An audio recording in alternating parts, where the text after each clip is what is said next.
अस्सलामु अलैकुम वरहमतुल्लाह। अभी यहाँ से जुमा पढ़ के फारिग हुआ है अल्हम्दुलिल्लाह, और फ़िलहाल खाना खाने जा रहे हैं इंशाल्लाह। और मैं ये कहना चाह रहा था कि आप कभी दार्जिलिंग आए तो यहाँ पर पंजगाना नमाज, पाँचों वक्त की नमाज बाजमात अदा कर सकते हैं।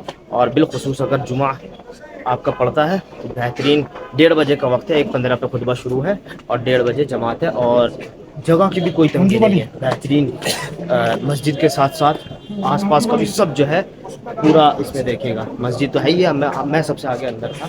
उसके अलावा इधर भी इनका ही है, ये मस्जिद का ही पूरा हिस्सा है। और उधर भी जो बन रहा है, जो उसमें आपने फ़ोटो में भी अगर आपने देखा होगा तो वो सामने का भी उसका वो है, वो सामने का भी यहीं का मस्जिद का ही हिस्सा है। तो जगह की भी कोई तंगी नहीं है, आप जुमे की नमाज और अच्छे से यहाँ अदा कर सकते हैं।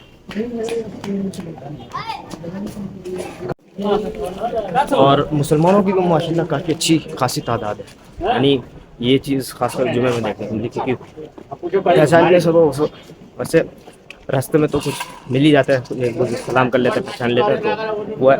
लेकिन कुल्ली तौर पे जो है जुमे के वक्त ही देखने को मिली, पूरी मस्जिद भरी हुई, दोनों क्वार्टर इसके भरे हुए, जो मस्जिद का पूरा एरिया है ना वाला, वो पूरा कुल्ली तौर पे वो पहले असल मस्जिद वही थी, फिर बाद में जो जगह लेकर के वसी की गई मस्जिद, और वो भी मस्जिद का ही है बट अभी बन रहा है, वो अंडर कंस्ट्रक्शन है। अस्सलामु अलैकुम वरहमतुल्लाह। तो अभी जुमे वगैरह से भी फारिग हो गए, जुमे की नमाज़ अदा हो गई अल्हम्दुलिल्लाह, खाने वगैरह से भी हम फारिग हो गए, और अब हम रवाना हुए हैं टी गार्डन की तरफ पैदल ही। कोई दिक्कत नहीं है अल्हम्दुलिल्लाह, 4.5 किलोमीटर है और रास्ते में एक से एक व्यूज़ हैं। वो यारिया की जहाँ शूटिंग हुई थी, वो जो कुछ भी है, वो यूनिवर्सिटी है या स्कूल है, अभी मुझे वो पता नहीं है, बट वो हमें पता है कहाँ पर है। बीच में वहाँ रुकेंगे, और एक दो और यहाँ के जो कल्चरल डिशेज़ हैं, जो यहाँ की जो डिशेज़ हैं वो भी ट्राई करना बाकी है, तो अगर रास्ते में वो मिलती है इंशाल्लाह वो करेंगे। और अभी तो फ़िलहाल इससे चौक बाज़ार से निकले हैं हम, जहाँ पर मस्जिद थी जुमा मस्जिद वो, और वो चौक बाज़ार है वहाँ पर हर चीज़ माशाल्लाह अवेलेबल है ख़रीदारी के लिए। लेकिन जो कपड़े वगैरह है वो मैं खुद पहचान गया था, ये हमारे उधर लुधियाना और अम्बाला की तरफ से आए हुए हैं। मैंने उनको बोला भी कि जब हम दुकान में दाखिल हुए तो वो दिखाने लगा ये सब खासकर सर्दियों के, तो क्या मैंने पूछा ये अम्बाला और लुधियाना की तरफ से आया क्या माल? तो पहले ऐसे देख रहा, बोले आपको कैसे पता?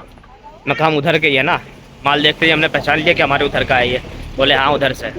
तो इसी तरह मसूरी में रहते हैं, लेकिन उसके अलावा जो दीगर चीज़ें जैसे नेपाली कपड़े हो गए और वगैरह, वहाँ की जो मैन्युफैक्चरिंग है, और तिब्बत की है, चाइना की है, वो सब भी अवेलेबल, बहुत सारी चीज़ें हैं, ऐसा कुछ नहीं है कि वो है। लेकिन हाँ ये है कि दाम बाज़ जगह मुनासिब भी मिलता है, बाज़ जगह बहुत ही हाई फाई भी मिलता है। जाहिर सी बात है, हिल स्टेशन है, टूरिस्ट डेस्टिनेशन है, तो उस लिहाज से ही हर चीज़ यहाँ पर होगी।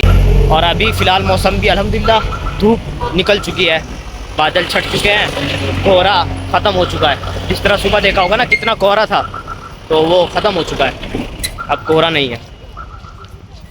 हाँ वो उस तरफ जब नीचे उतरेंगे तो वो जो थोड़े आपको धुआं टाइप दिखा देगा, वो बादल होंगे, सेम इस तरह मसूरी में, तो वो बादल होते हैं, वो कोहरा नहीं होगा, वो बादल होते हैं। और ये ज़मीन तल से, ज़मीन से ये 6500 फीट ऊपर है। मसूरी भी जो है इतना ही है तकरीबन, वो 7000 के करीब है, और ये भी लगभग एक तरह से मान लीजिए, अभी जहाँ हम है वो है 6500 फीट ऊपर। और दूसरी बात मैं ये भी कह रहा था कि बाहर घूमने जाते हैं लोग, खासकर फैमिली वगैरह में या दोस्त वगैरह भी, और थोड़ा सा घूमे जाके होटल में बैठ गए, सुबह सोने का नहीं है, फजर की नमाज़ पढ़ी, तहज्जुद की नमाज़ पढ़ी, निकल जाइए होटल से, फिर थोड़ा थक जाइए, 5 घंटे 4.5 घंटे के बाद फिर दोबारा आए। तहज्जुद में हम 4 बजे निकल गए थे, उसके बाद हम दोबारा आए 4.5 घंटे बाद, आराम किया, फिर तैयार हुए, गुस्ल वगैरह किया, फिर उसके बाद फिर निकल गए। तो घूमने निकले हैं तो उसका अच्छी तरह से उसको उसूल कीजिए, वैसा उसूल कीजिए, और घूमने का मतलब घूमना है, समझ रहे हैं? तो होटलों में जा करके मत बैठिए, निकलिए, वक्त हर चीज़ मैनेज करके चलिए। घूमने के लिए निकलना अच्छी बात है, लेकिन आ करके होटल में बैठे रहना ये तो सही नहीं है। मैं ये कह रहा था कि ज़िंदगी में एक बार किसी हिल डेस्टिनेशन पे ज़रूर जाइए, समझ रहे हैं? और दुनिया को दिखाने के लिए मत जाइए, पहाड़ दुनिया को दिखाने के लिए मत चढ़िए, दुनिया को देखने के लिए पहाड़ चढ़िए। अल्लाह की जो तख्लीक है, अल्लाह की मखलूक तख्लीक और आयात हैं, उन सब का अपनी आँखों से मुशाहदा कीजिए। दुनिया को देखने के लिए पहाड़ चढ़िए और ज़रूर जाइए एक बार हिल स्टेशन में।